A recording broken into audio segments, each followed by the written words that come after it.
পবিত্র শবে মেরাজ আজ সোমবার ২৭ জানুয়ারি।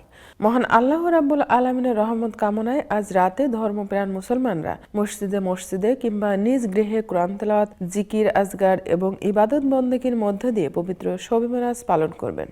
মহানবী হজরত মুহাম্মদ সাল্লাল্লাহু আলাইহি সাল্লামের নবুয়াতের ১০ম বছর ৬২০ খ্রিস্টাব্দের ২৬ রজব দিবাগত রাতে আল্লাহর সান্নিধ্যে মিরাজ গমন করেন। তাই রাতটি মুসলমানদের কাছে খুবই তাৎপর্যপূর্ণ।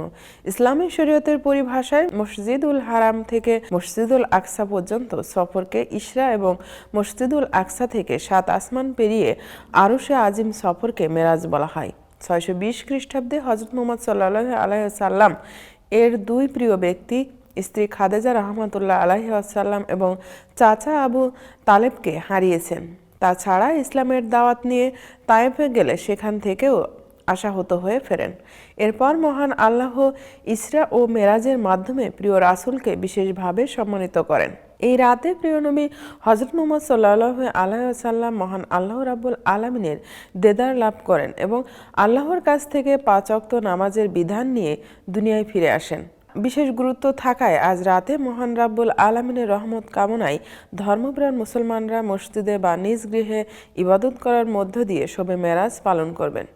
অনেকে নফল রোজাও পালন করে থাকেন।